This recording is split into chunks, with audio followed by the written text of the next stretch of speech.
How in seven hells have I never seen Funny Games? Let's review this freaking movie.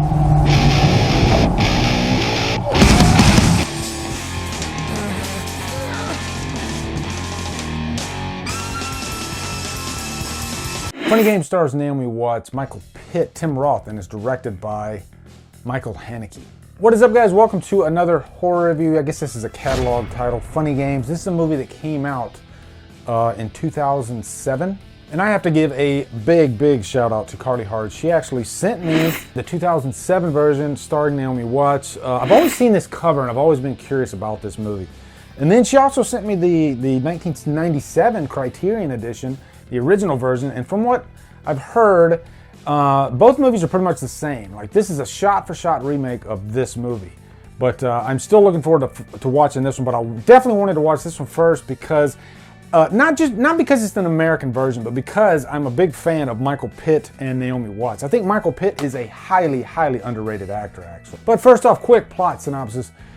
This is the story of this family. They are a wealthy family, and they go on a vacation getaway. It's like this lake house resort type area. Right at the beginning of the movie, Naomi Watts, she plays Anne, and then all of a sudden she's approached by this guy Peter, this really young kid. They're wearing like a tennis getup. Him and his brother Paul enter the house, and of course they don't look like a threat. And that's one thing I really enjoy about this movie too, is what if the threat is somebody that you don't think is a threat at all? It's not the guy in the hockey mask or something like that. It's just this young guy that wants to borrow some eggs. And that's pretty much what this is. And it's not an abrupt type thing either. It's something that kind of gradually eases in. It's not like there's a moment where she's like, oh my God, we have to save ourselves here. No. She starts off being very friendly, and then it just eases into an awkward situation. And then I think it's like 5 minutes down the line, she's like, okay, we're in trouble here now. This situation, there's something off about this. And so then her husband comes in, played by Tim Roth. Let me just cut to the chase. Tim Roth, the husband, is pretty much worthless throughout this whole movie. And it's intentional. There's a reason why. Because imagine if you're a guy and you're in a situation like this, and all of us guys, we think we're tough guys, but if you really think about it, you're in a situation like this and you have to think about 10 different variables, different outcomes that could happen. I'm putting on my Doctor Strange brain here. And when your kid is right there in the killer's hands, and he can easily kill your kid just like that, and your leg is broken, what are you gonna do? I felt bad for the dad in this because I think he himself thought that I'm the father, I'm the man of the house, I could take care of the situation. And then there's this moment in the movie where he realizes that he can't, and he sees all this stuff going on around him, and then he literally tells his wife, forgive me. It was a very heartfelt moment in the movie, very sad moment in the movie. But really what this movie is, it's a one location environment type of film. It is a home invasion movie, I think, told in a very unique fashion. And it is probably one of the most intense home invasion movies I've seen. And I'd say The Strangers is another great example of a highly intense type of movie, but it's a completely different set of circumstances, a different threat. Just because the killers in The Strangers, you know exactly what they are. They have masks on. From the second you see them, there's danger here. These are different. This, like I said, these are young boys. And I was kind of getting Eden Lake vibes, even though these aren't children. I mean, they're like late teens, maybe even early 20s, or at least Paul. That's one thing I really loved about this. Is you're caught by surprise that these young people could do something this heinous, this crazy, for whatever reason, because there really is no reason. These are really dyed-in-the-wool sociopaths. They're very seductive, manipulative, and they're patient. They like the game aspect of this. That's what this is for them. It's a game.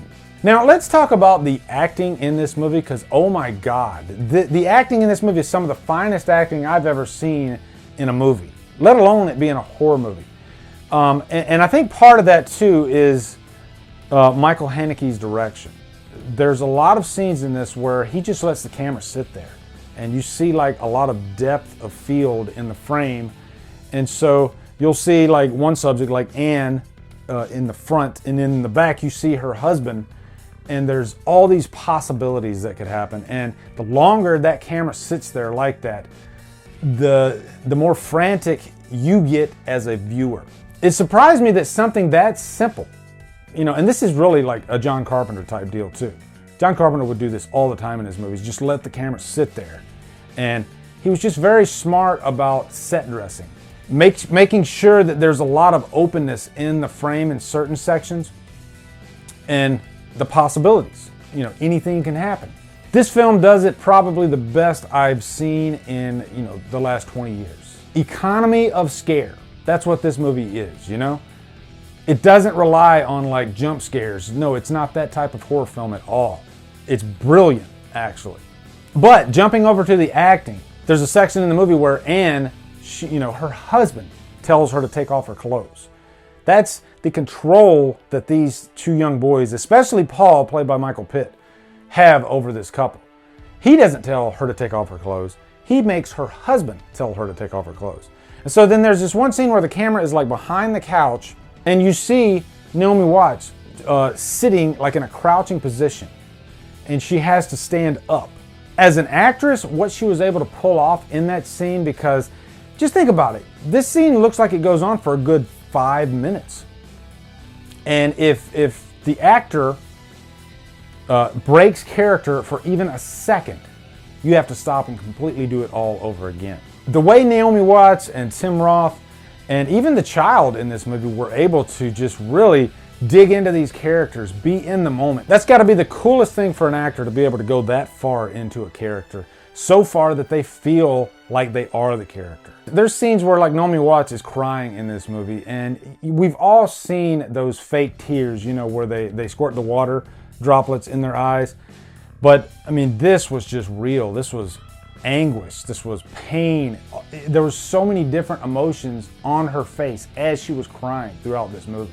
Now, Michael Pitt, I have to stress how effective this was as an actor. This was an actor that was in complete control of the character throughout the entire movie. And one thing I loved about this too was that this character didn't just toy with the prey. He toyed with you. He toyed with the audience. And that was a nice little surprise. There's that scene where he has them sitting on the couch, and this is a good like 30 minutes into the movie at least. Such a coward. And all of a sudden he just like looks at the camera for a sec. And he talks to the audience like he's talking to the characters. He tells the audience, you're concerned, you want this movie to end a certain way. Well, I'm in control. You're not in control. My prey are not in control. I'm going to decide how this movie ends. And I've never seen a movie do that before. Or if I have, not this effective. And it carries through the entire movie. But Michael Pitt's performance, I don't use the term Oscar-worthy lightly. And it amazes me that he was passed over for this role, that he wasn't even nominated for this role, because he was just in complete control. If I could compare it to anything, I would compare it to the character Don Logan, played by Ben Kingsley, who was nominated for an Oscar in Sexy Beast. If you haven't seen Sexy Beast, I highly recommend it. If you want a chilling performance by a villain, Don Logan, one of the most underrated villains, and I can't believe I didn't put him on my underrated villains top 10. But Sexy Beast is not really a horror movie, so maybe that's why. But Michael Pitt, Jesus Christ, what a freaking performance. Now, for older movies, I usually talk spoilers, but I'll give you guys a warning right now. From this point on, I'm going to be talking a little bit of spoiler talk, but I think you can already tell that I loved this movie. If you don't want to know what happens at the end of this movie, you might want to stop watching. But the end of this movie, I remember after it ended, I was just like, wow, that was an ending. Like, that was really crazy to completely discard the victim, Anne, because Anne is the last person standing throughout this movie. or I guess sitting. She's sitting on the boat, and he just literally pushes her over, and you're like, wait, no, that's not it, right? She's gonna get up, right? Because that happens in every other horror movie that comes out, you know. That one last ditch effort from the protagonist. But no, he pushes her over, just completely discards her, goes to the next house, and then, you know, looks directly at the camera and smiles at the audience. Like, basically giving the audience a big, you know, fuck you. At first I was angry because I was really so invested in Anne as a character. I wanted her to succeed so bad.